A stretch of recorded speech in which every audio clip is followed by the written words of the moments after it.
Mangwanani Mwalelepo Vukenjani Kekwa Africa. Welcome to Africa Good Morning, the news and current affairs show bringing you all the pertinent stories stemming from the African continent and beyond. You are joined by Ashwin Berry and Diana Master. A very good morning to you, Africa, and a very good morning to you, Ashwin. Good morning, Diana. Today is World Turtle Day. Yes, turtles are a type of reptile that exists in many environments throughout the world and have found their way into literature, poetry, and parable throughout the world's history. Now, World Turtle Day celebrates those noble reptiles and their place in the world and encourages people to take action to help protect both the common pet turtle and the ever-endangered sea turtle. Here's a video on World Turtle Day.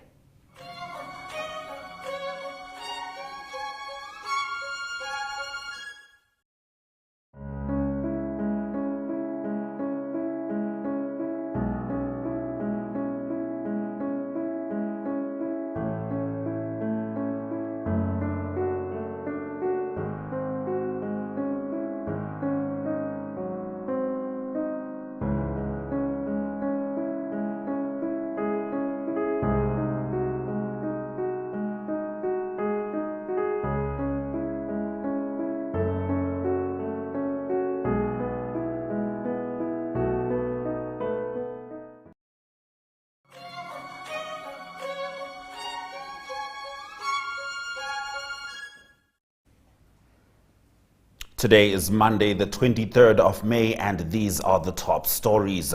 Tigray forces plan to free 4,000 prisoners of war.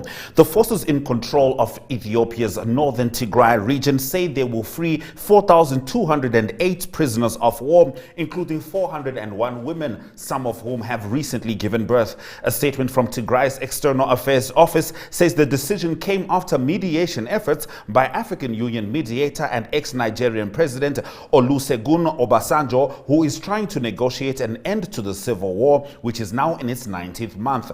The vast majority of those to be released were the captured during fighting that occurred outside the borders of Tigray and were recently recruited soldiers, the TEAO said. A Tigray official told Voice of America Radio that the prisoners would be driven to the borders of Tigray and handed over to the International Committee of the Red Cross. The ICRC's Ethiopia office has not responded to the BBC's request for an interview, but Alyonya Sinyenko, an ICRC's regional spokesperson for Africa, has told the BBC that the organization is not involved in the process. The TEAO also urged the Ethiopian government to free thousands of Tigrayans rounded up after the war started and who were languishing in jails solely on account of their identity. Thousands of people, if not tens of thousands, including civilians, are believed to have been killed since the war started in November 2020. Moving over to Burkina Faso, 11 soldiers dead in attack on army base. 11 soldiers have been killed and nearly 24 injured in an attack on a military base in eastern Burkina Faso, authorities said. Injured soldiers were taken to hospital and aerial support killed 15 attackers trying to flee after Thursday's attack in Majari in Kompienga province, the army said in a statement on Friday. For 6 years, the West African country has been ravaged by violence from armed groups linked to Al-Qaeda and ISIS, causing thousands of deaths and displacement of nearly 2 million people. It has become the latest epicenter of a shifting conflict in the Sahel. In January, mutinous soldiers removed the democratically elected president, promising to stem the violence, but since then, attacks have increased. Within a 72-hour period last week, nearly 60 people, including civilians and security forces, were killed in violence targeting villages in 4 regions across the country, according to an internal security report by aid workers seen by the Associated Press news agency. This attack in Majari is yet another indication of militants' ability to target security forces' bases and unfortunately showing the severity of the security situation in northern and eastern regions, said Rida Liamouri, a senior fellow at the Policy Center for the New South, a Moroccan-based organization focused on economics and policy. No, next story. Sierra Leone finds 3 human cases of anthrax. Sierra Leone's health authorities have confirmed that 3 people have been infected with anthrax, a rare but deadly bacterial disease. The 3 were being treated as outpatients in hospital and were in a stable condition, a statement said. Anthrax is considered to be primarily a zoonotic disease, meaning that humans usually pick it up from infected animals. It is not an airborne illness like the flu. Victims are usually people who work closely with animals. On Sunday, the Agriculture Ministry confirmed an outbreak among animals in the northwest of the country, with more than 200 dying. It was the first such outbreak for 3 decades. Anthrax can cause severe illness and be fatal for humans if not treated, but usually it does not spread easily. Sierra Leone's Emergency Operations Center is closely monitoring the situation and increasing public awareness. The World Health Organization has been notified. Now, Tunisian parties vow to fight president's autocratic rule. Tunisia's political parties pledged to fight President Kais Saied's decision to exclude them from key political reforms, including the drafting of a new constitution, accusing him of seeking to consolidate autocratic rule. Saied, who took executive power last summer and dissolved parliament to rule by decree, has since said he will replace the democratic 2014 constitution with a new constitution via a July 25 referendum and hold new parliamentary elections in December.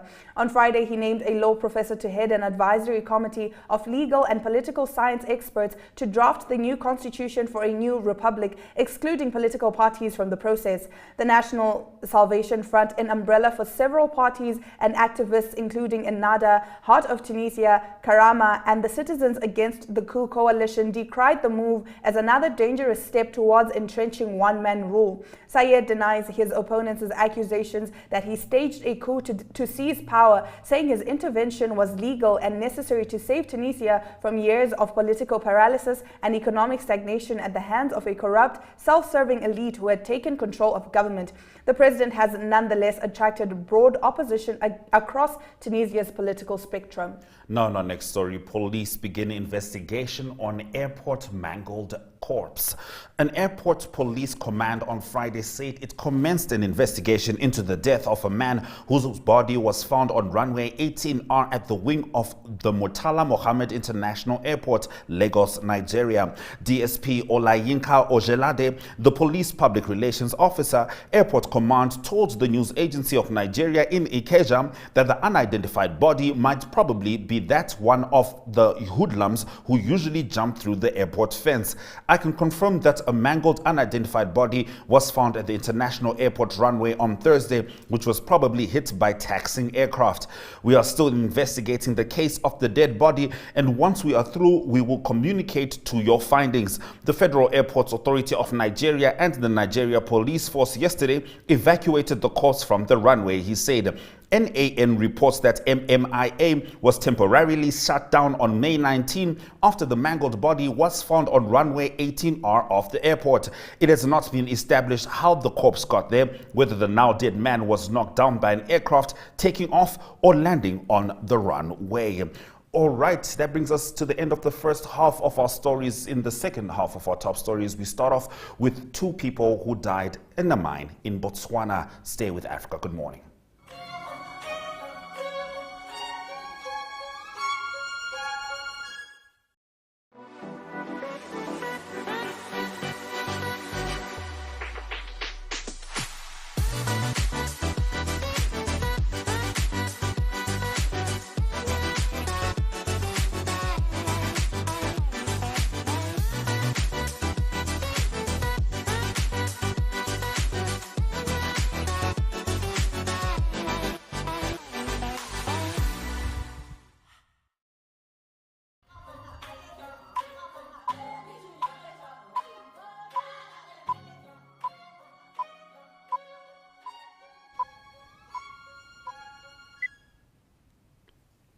You're watching Africa Good Morning. Getting into the second half of our top stories, we start off in Botswana, where work suspended at Botswana's Kwemakau copper mine after accident kills 2. Operations have been suspended at Kwemakau Zone 5 copper and silver mine in Botswana after an underground accident killed 2 people on Friday, the company said on Saturday. Situated in the Kalahari copper belt, which stretches from northeast Botswana to western Namibia, the Kwemakau mine is the only operational copper mine in the diamond-rich country after 2 others were placed under liquidation. The 2 were employees of an Australian-based contractor to the mine, Barminco, a subsidiary of Parenti Global. Investigations into the cause of the accident are ongoing. It appears that the 2, both blasting crew members, had proceeded underground to perform tasks at the Chukudu section 140 meters below surface, said Kwemakau Chief Executive Officer Johan Ferreira. Kwemakau produced its first copper-silver concentrate in June last year, and the mine has been gradually ramping up output. Operations at the Zone 5 have been temporarily suspended. We will provide further updates as appropriate. Now, in what has been an unfortunate set of occurrences in Lagos, Nigeria, buildings have been collapsing quite consistently, and yet another one has collapsed, this time responders rescuing 5 and unfortunately finding 4 dead. The total number of people rescued alive in a building which collapsed in Onike area of Lagos on Saturday is now 5, while 4 dead bodies were recovered. The zonal coordinator, Southwest National Emergency Management Agency, Mr. Ibrahim Farinloye, confirmed the development to newsmen in the early hours of Sunday. Farinloye said that further investigation from the incident showed that the collapsed building under construction was located within a compound and it was a frame structure as at the time of the incident. He said that the third suspended slab concrete was already in place with ongoing internal partition. The buildings crumbled during a downpour at about 1:45 p.m. on Saturday. The building was bequeathed to the family members, and some of the family members awarded it to a developer who was converting the bungalow building into a 3-story building before it collapsed, Farinloye said. According to the NEMA boss, Alayaki Lane, where the building is located, contains a cluster of buildings and the rescue operation is being hampered by the lack of space. He, however, assured the people that the emergency responders were working hard to get to ground zero. He said for now, no one had claimed that a relation was missing. Now in our next story, 3 Italians kidnapped in southern Mali. Armed men kidnapped an Italian couple and their son in southern Mali overnight, their church said on Friday, as violence spreads in a country ravaged by an Islamist insurgency. A spokesman for the Jehovah's Witness Church in neighboring Senegal said the couple is in their 70s and their son is about 50. They were living in Mali for personal reasons and are not missionaries, he said. It was not immediately clear who took them, he said. Media outlets reported that a Togolese national was kidnapped along with the Italians, but the spokesman said he could not confirm that. Italy's Foreign Affairs Ministry confirmed the kidnapping in a statement. The crisis unit is making every effort in coordination with the competent state bodies to find a positive solution to the case, it said. Kidnappings have surged recently in Mali as Islamist militants linked to Al-Qaeda and Islamic State expand their presence farther south from their strongholds in the north and center. The militants also use Mali as a launchpad for attacks across West Africa's Sahel region and into its coastal neighbors. Abductions of foreigners, by contrast, have declined in the Sahel as deteriorating security has deterred most people from traveling to high-risk areas. But in April 2021, French journalist Olivier Dubois was kidnapped in the northern city of Gao by Al-Qaeda-linked militants. He is believed to remain a hostage. Now, according to the UN, 18 million people facing severe hunger in the Sahel region. The United Nations is warning that 18 million people in Africa's Sahel region face severe hunger in the next 3 months, citing the effects of Russia's war in Ukraine, the coronavirus pandemic, climate-induced shocks, and rising costs. The hunger crisis may press increased numbers of people to migrate out of the affected areas, the Office for the Coordination of Humanitarian Affairs said on Friday. The largest number of people are at risk of severe hunger across the region since 2014, and 4 countries, Burkina Faso, Chad, Mali, and Niger, are facing alarming levels, with nearly 1.7 million people facing emergency levels of food shortages. Parts of the Sahel region, a vast territory stretching across the south of the Sahara Desert, have faced their worst agricultural production in more than a decade. The situation is definitely going to get worse before it gets better. This was according to Thomson Phiri, spokesman for the UN's World Food Programme. OCHA is releasing $30 million from its emergency relief fund for the 4 African countries. Moving over to South Africa, KZN rain warning increased to red level 10. Communities urged to seek shelter. The KwaZulu-Natal Department of Cooperative Governance and Traditional Affairs has warned communities in low-lying areas to seek shelter on higher ground. This comes after the South African Weather Service increased the weather warning to a red level 10 in KZN, which is the highest warning to be issued for some coastal areas in province. The Weather Office said the widespread showers and thunder showers are expected across KZN as a result of a cut-off low associated with a surface high pushing in moisture over the eastern parts of the country. It said that water levels on the roads and rivers is expected to increase due to the torrential downpours. All right, that brings us to the end of our top stories. After the break, we look at the recently launched mobile planetarium right here in Windhoek. Stay with Africa. Good morning.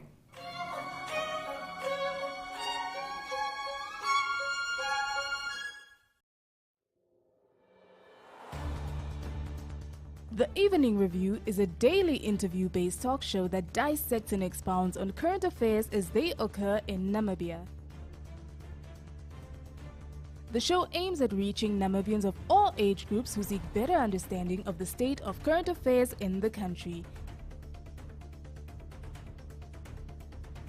This show is broadcasted on NTV, 1up2.com and cross-shared on the following Facebook platforms: Namibian Sun and Namibia Media Holdings.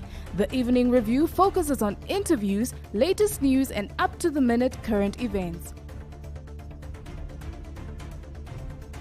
Contact evening@synergy.com.na.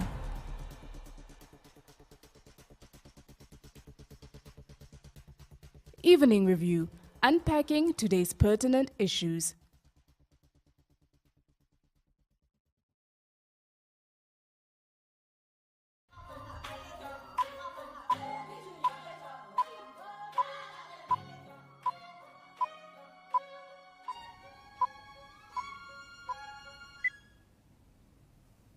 Now in some rather exciting news, Yolanda Nel talks to Dr. Mark Klein-Walt from the Radboud University in the Netherlands about the mobile planetarium that was launched right here in Windhoek last week. Let's have a look.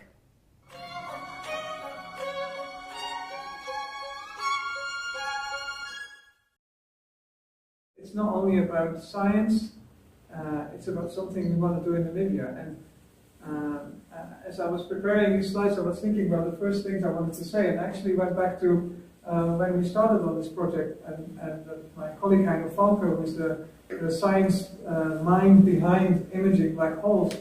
We could say he's the founding father of the Event Horizon telescope that takes these images. And we were talking about we should build a telescope in Namibia because there's a hole in the network. I'll explain it later. It's needed there. And we talked about this, and then I said, but if you do that, then what are you giving to Namibia? And he looked at me and he's like, well, you should figure it out, Mark. So that's what I tried to do, and then I thought, you know, if we bring the telescope to Namibia, it must also bring something to Namibia, and it must be actually something that is carried by Namibia, and it is pushed forward by Namibia. So then we need to train people, and we need to educate them. And then, you know, I was talking to Johanna's predecessor, Jaap, who in the Netherlands built the mobile planetarium program. We have 4 of the planetaria going around to all schools in the Netherlands. They have a huge impact on what happens to kids. And I called him up and I said, Jaapie, you want to go to, it's called Jaapie as well. Jaapie, we want to go to Namibia? And he said, yeah, fine, let's do that. And within a couple of weeks it was arranged, and we had the planetarium here, we went to schools, and it was amazing. And after that I thought, okay, we buy another one, we leave it here. So the one that you've been through now is for Namibia. That's the gift from us, from the project to Namibia. I would like to know what is happening in Namibia, in terms of the mobile planetarium, in terms of the Africa Millimeter telescope. During the interview or press conference last week, you already touched on why Namibia was chosen for this. But in terms of the project itself, what will this mean for Namibians? What I hope would be the effect of the Namibians is that at one day people will look back at this and say, oh, do you remember that the AMT project, the Africa Millimeter Telescope project, was announcing they would come here? That was a big game changer, right? Because now we have all these other things. Yeah. And these other things to me would be that we have, let's say,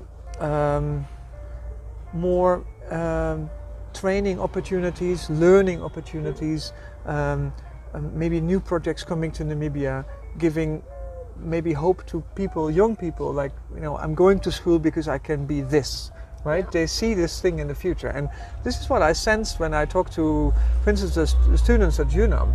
I was talking to them last time when I was here, which was in end of November last year. I explained to them what I see with the AMT project, what kind of roles I see that they should take up at some point in time. Being the engineer or the scientist or the project manager, or I don't know, communication officer or anything like that. So I was talking about this project in the sense of roles that have to be fulfilled. And then I went around the table asking them, what is your passion? What do you want to be? And can you relate that to any of the roles that I just explained to you? And then after 1 hour, we agreed that with the team that was there, we could do the project in 10 years, right? They could be the ones doing it. And that for them was a realization, like, okay, so we're doing our studies right now, you're doing the project right now, when you're done and we're done, we could actually start doing things, right? Yeah. So they have this perspective, and I think that's really important, and I hope we can create that. And it's amazing, even for the students, to know they don't have to leave their hometown. No. They can study.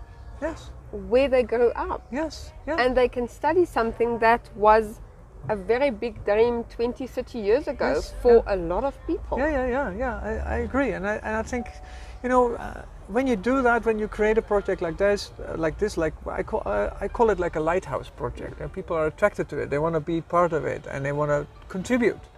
And if you do that, then you're training people. And what I always try to do is also let them know that when you're being trained and you're going to do this, then make sure that once you have that knowledge, you transfer it again to the next generation. And I have an example of that, because in our program, in the whole project, we have this dedicated, what we call social impact program. And part of that is having PhD students. We are funding PhD students. And the first PhD student was in the panel. His name is Lot Frans. And I told him when we started this thing, I said, okay, I have the funding now for you to do the science, and we can talk about the science that you need to do and the research, but I want you to also engage with the next generation. So you should be part of the mobile planetarium. You should be the one giving the shows. You must be the example to them, to those young kids looking up to you, thinking, oh, but this guy is really going to do it, right? And he's already involved, and we want to be part of that as well. So we actually have trained him over the last couple of days to use the planetarium, and he's going to be the one, hopefully dragging along the next generation of kids to do this. So I hope that will be the thing, our legacy that the project gives. And again, it's amazing to know it's a Namibian involved. Yes, it has to be. Exactly. It has to be, because I don't want to be, this is the thing I realized from day one, we cannot come here as Europeans and say, okay, we're going to put this telescope here, we do the science, and I don't know what you guys are doing, but this is what we do, right? I thought if we want to bring this project here, it needs to be connected to Namibians, it needs to be carried by Namibians, right? I mean, I can bring the actual telescope, I can bring knowledge here. And I can, get funding here. I can maybe ask people to build a road, but in the end, the Namibians has to accept it and do with it what needs to happen. Exactly. Yeah? And that's what I'm trying to get arranged.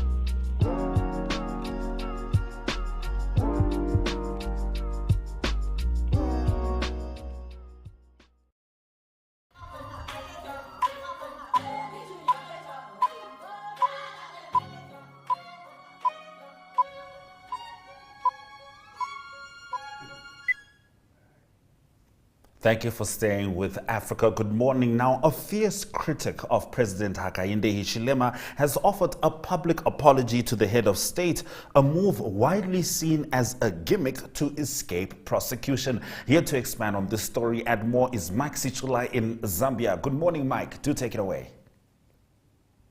Africa, good morning. Yes, indeed, like you have stated, Mr. Boman Lusambo is a former Lusaka province minister, and he's been arrested that's him in the picture, on 13th April. The Anti-Corruption Commission seized 8 properties, one of which is his mansion, which he said he built that mansion at the cost of $3 million United States dollars. So when the properties were seized, they also seized wild animals like zebras and impalas. So when the matter went to court, the magistrate court said the warrant of seizure on those properties was an abuse of the court process because there was a restriction on that property.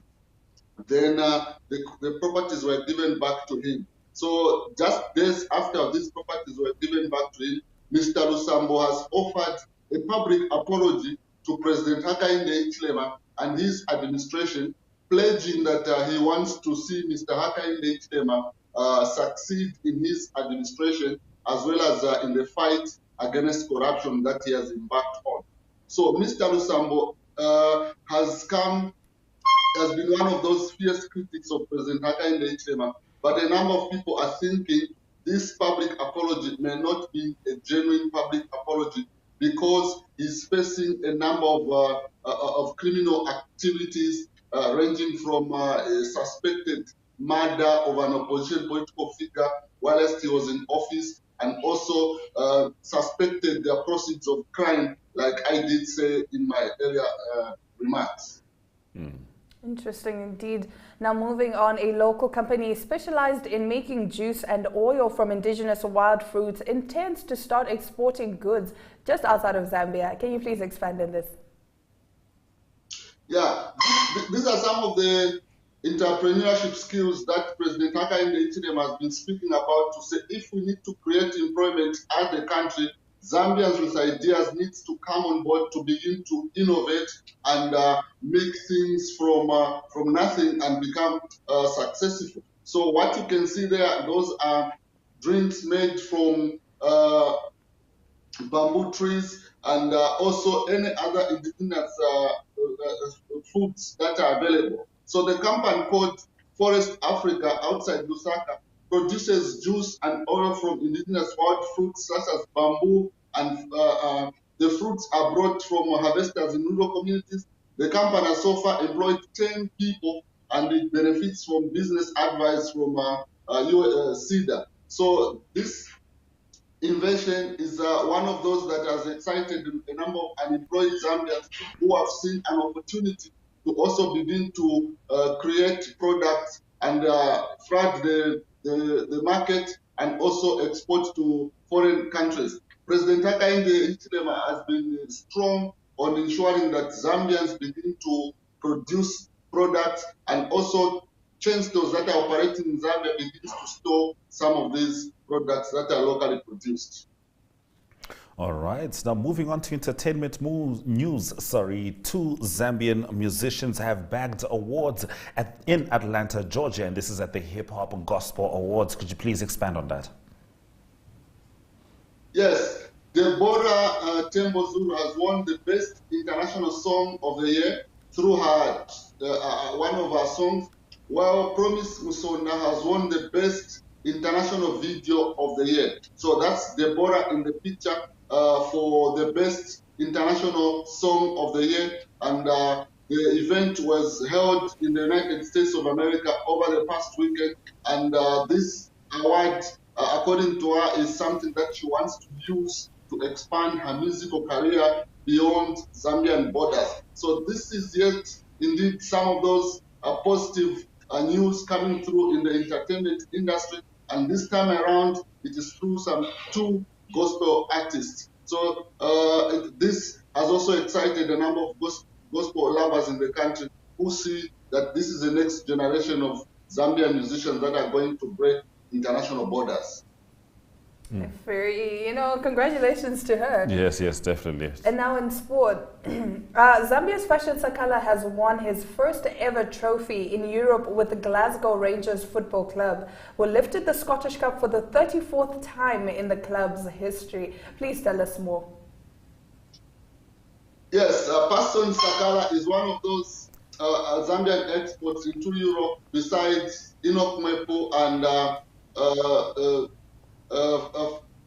Fashion Sakala. So in this case, Fashion Sakala has won, this is his number 4th trophy in his football career, having won the Zambian Super League, the COSAFA Cup in 2016, the Under-20 Africa Cup of Nations in 2017, and now the Scottish Cup. So Fashion Sakala has also finished the Scottish League tournament with 3 goals to his name in 5 matches. He is now expected to join the Chiporokoro team that will be in camp in Ghana ahead of their 2023 Africa Cup of Nations. So this achievement for Fashion Sakala is one of those that a number of people did not expect him to win. He actually missed out on the Europa medal when his side lost to the German side just a week ago. So he could have now made it with a big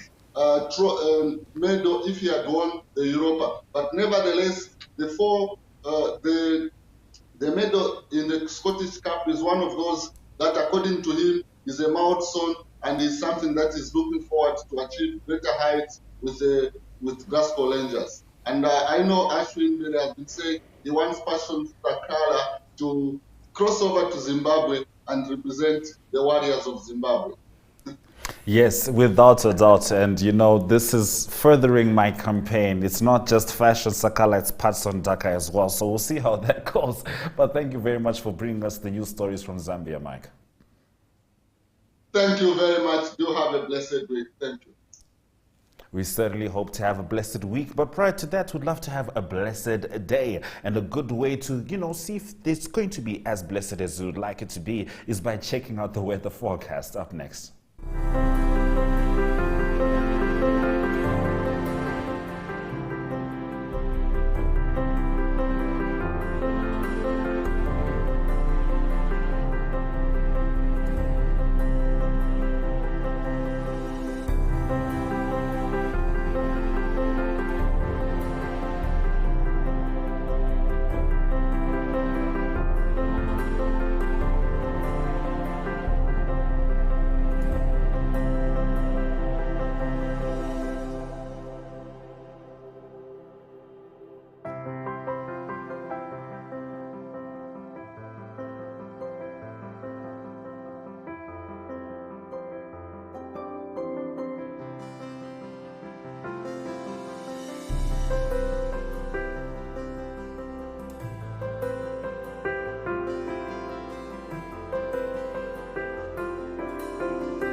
Now, we were just in Zambia, but we are now crossing over to Zimbabwe, where we speak to Talent Gore to give us the news on the ground in Zimbabwe. Good morning, Talent. Africa, good morning. Good morning, how are you doing? We are great. So starting off, Zimbabwe has failed to take steps to implement electoral reforms that would guarantee free and fair elections next year, a European Union observer mission said yesterday. Please expand on this. So in 2018, when Zimbabwe was holding its general elections, there was a European Union mission which left recommendations that Zimbabwe had to address. So the EU mission made 23 recommendations after the 2018 elections, and these recommendations included the alignment of the Electoral Act to the Constitution and ensuring the independence of the Zimbabwe Electoral Commission.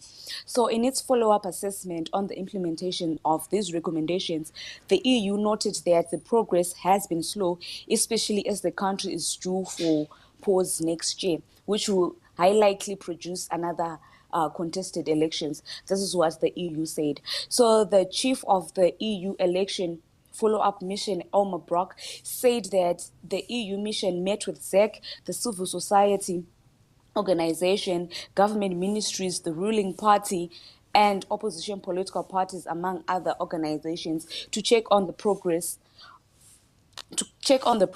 on the implementation of its recommendations. And they said that if the authorities and the legislators do not address recurring problems related to the voter registration, constituency delimitation, level playing field in the campaign, and behavior of traditional leaders and public administration, freedom of expression, assembly, and the media, the Zimbabwean government will be undermining the progress towards achieving an environment conducive to a greater level of public trust. So the EU is saying that in as much as we made these recommendations, the progress has been slow as the Zimbabwean government is not doing much to that they implement those recommendations that the EU has recommended. All right. Now, moving on, the Zimbabwe Republic Police is conducting a joint operation with the International Criminal Police Organization, targeting top-of-the-range vehicles believed to have been stolen in neighboring countries and smuggled into Zimbabwe. Could you tell us about that? So the operation is not only being done in Zimbabwe, but it's other countries as well. So the National Police spokesperson, Assistant Commissioner Nyati, confirmed that the police were participating in such an operation, and they said that they are not only targeting Porsche vehicles, but stolen in unregistered vehicles and those that were not cleared properly. And the police spokesperson also said that on unregistered vehicles, they are saying that there is no reason whatsoever they should be unregistered vehicles in the country, as the civil vehicle registry has said that they have enough number plates. They have enough number plates for every car. So they are going to be targeting unregistered vehicles. They're going to be targeting stolen vehicles. And they said that they are going to be targeting all those cars that are entering into the country without being cleared. They're saying that there are people who are in the business of smuggling vehicles, and they do so with forged documents. They then smuggle those stolen vehicles from other countries into Zimbabwe. So they're going to be conducting this operation with the Interpol as well, and it's not only being done in Zimbabwe but neighboring countries as well. All right, and finally, the Agriculture Deputy Minister was arrested on allegations of stealing agricultural inputs. Please elaborate on this. So Deputy Minister of Lands, Agriculture, Fisheries, Water and Rural Resettlement, Douglas Karoro, was arrested on Friday on allegations of grabbing 700 bags of fertilizer, maize seeds worth $18,000 and 5,000 vegetable seed kits from the presidential input schemes between March and April last month, and he sold them. So he was arrested on Friday and he has been remanded in custody, and the judge is going to hear his bail application today, and we're hoping that we get to the bottom of this. They're saying that the courts heard that he stole the presidential inputs and he was selling them to people. And apart from him, there are also other three people who were arrested with him, who were his runners, whereby he would give those people to sell the agricultural inputs. So today he's going to apply for a bail application, and we're going to be following on that story to hear what more has to be said in the courts. All right. To be clear, that's the Deputy Minister of Agriculture, whose duty is to make sure that everyone does get fertilizer from the government. Thank you very much, Talent, for bringing us the news stories from Zimbabwe. You're welcome, and thank you very much for having me. It's always good having you on Africa Good Morning. Now, we stick with agriculture as we get into our economic news stories, but not about money that's missing, but money that's coming. 20 million farmers in Africa to benefit from $1.5 billion emergency food facility. More on that after the break.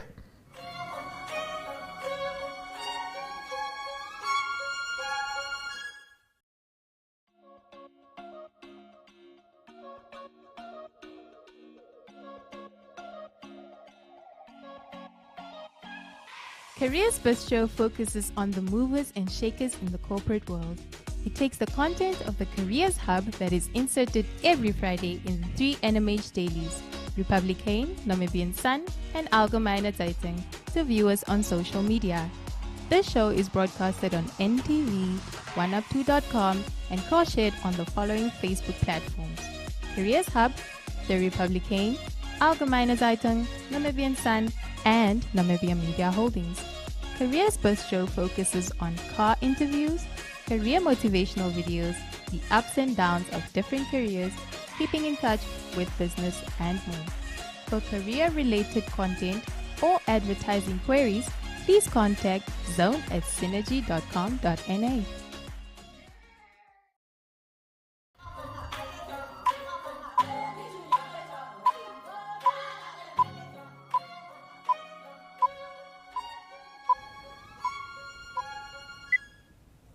Thank you for staying with Africa. Good morning. Heading into economic news, as I highlighted, 20 million farmers in Africa to benefit from $1.5 billion emergency food facility. The African Development Bank has approved $1.5 billion emergency food production facility for 20 million farmers on the continent. This is aimed at reducing the looming food crisis driven by Russia's invasion of Ukraine, the bank announced on Friday, as reported by Reuters. Russia's invasion of Ukraine is further disrupting a global liberalized food system that was already undermined by COVID and the unfolding climate crisis. The facility was designed to boost the local production of cereals and oil grains as most effective and efficient way to build resilience across Africa's food systems, the bank added. Now, in our next story, Airtel recalls bonds, sells towers in Tanzania, Malawi and Madagascar. Airtel Africa PLC has recalled $505 million bonds and sold off telecommunications towers in Malawi, Madagascar and Tanzania for a total consideration of $284 million as part of measures to pay off close to $3 billion in debt on its balance sheet that is weighing down its continental operations. By recalling a bond, a firm pays off the principal amount and the interest of a debt instrument before the due or maturity date. The telco, a subsidiary of India's Bharti Airtel Ltd, which has operations in 14 African countries, redeemed the bonds that were to mature in March 2023, saving $26 million on interest payments from the early redemption. In 2019, the telco raised $750 million through an initial public offering and used the net proceeds from the issue of new shares to retire part of the $4 billion debt. The group completed the sale of more than 2,600 telecommunication towers in Tanzania, Madagascar and Malawi, generating total proceeds of $284 million, which were used to partly reduce its debt to $2.9 billion from $3.5 billion.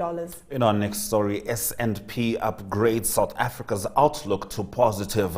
After the credit rating agency Moody's upgraded South Africa's outlook last month, S&P Global has now also improved its outlook to positive from stable. This was thanks in large part to strong commodity prices, which are boosting the country's tax income and exports. Its rating of South African government's credit remains junk. However, a junk rating means there's a bigger chance that the government won't be able to pay back its debts. However, on Friday night, S&P highlighted that there had been a strong recovery in consumption as lockdown measures were eased. Bumper mining profits also bolstered tax income.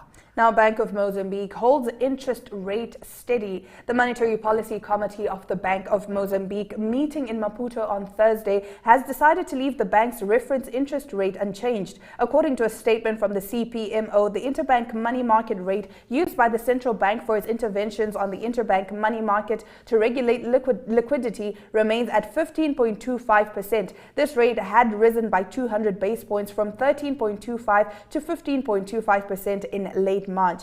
The central bank predicts continuing economic growth in 2022 and 2023 after growth of 4.1% in the first quarter of 2022. That growth reflected the lifting of restrictive measures imposed to halt the spread of the COVID-19 pandemic. That brings us to the end of our economic news stories. Just before sport, economic indicators.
Now, of course, yesterday Liverpool did its best in the final stretch of the English Premier League. One might even say Aston Villa did its best, but Manchester City did better and became the champions of the English Premier League. To get us into this sports story and more is Ari Hochad. Good morning, Ari. Take it away. Yes, good morning, Ashwin. It was a very interesting last day in the English Premier League indeed. Went to the last few minutes of that second half, the second half. Manchester City come out winners. They beat Aston Villa, like you said, about 3-2. They're the champions of 2022. It was all to play for. They were 2-0 down in the middle of the second half, but showed lots of character, scored 3 goals in 5 minutes, and they beat Liverpool by 1 point after all those games in the season. So it was tense on the other side. Also on the relegation side, it was Leeds in the end that came through and avoided relegation. Unfortunately for it was Burnley that had to go down, and Watford and Norwich. And in the middle, 4th place taken by Tottenham Hotspur. They beat Norwich quite convincingly, and then a good end for Arsenal. Arsenal beat Everton by 5-1, but they fit, unfortunately, on the lock. So it was Manchester City. They're the winners of 2022 English Premier League. All right. Let's move on to the golf news. Yes, let's go further to the golf. It's been also quite tense on the golf. I'll run through the sport. I see time is a bit of a challenge. It was Justin Thomas of the USA that won the PGA at Southern Hills, and that was in a playoff with Will Zalatoris of America, his counterpart. Unfortunately for Miko Pereira from Colombia, that's Miko Pereira. He was leading on the 18th and he made a double bogey to be just 1 shot back of Thomas and Zalatoris. So heartbreak for Miko Pereira, but maybe a name that we can remember. Southern African interest not too good. It was Louis Oosthuizen and Charles Schwartzel that ended on 9 over par. That was tied 60th in the tournament. On to some Formula One racing news, and it was the Spanish Grand Prix. It is always the big one on the calendar. Of all the races will be big this year, and it was lots of excitement. Again, it was Max Verstappen that won in the end in his Red Bull. Sergio Perez also of Red Bull Honda second, and that is Charles Leclerc, and he was leading, but he had mechanical failure, unfortunately for Ferrari. He did not finish, so that was a big shake-up on the points.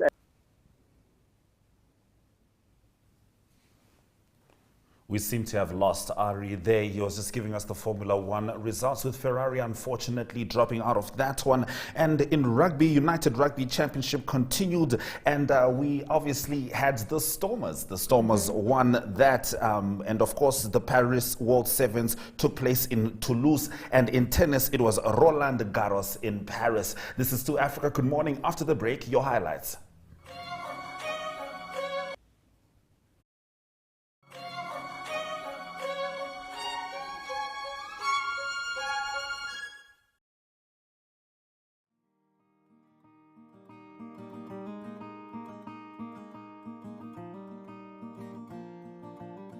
AgriMonitor is jou weeklikse landboukundige program wat jou die jongste nuus in die landbouverwante bedryf en onderwerpe wat daaraan gekoppel is bring. Vir enige advertensie of nuusverwante navraag, kontak agrimonitor@synergy.com.na.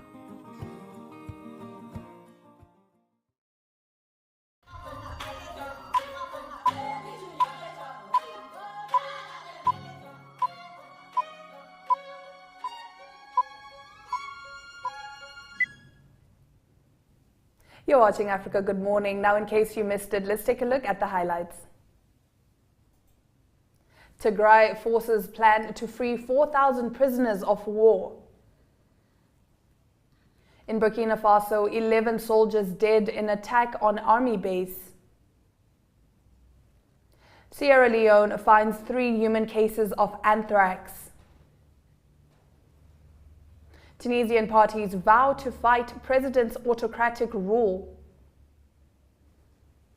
Police begin investigation on airport mangled corpse.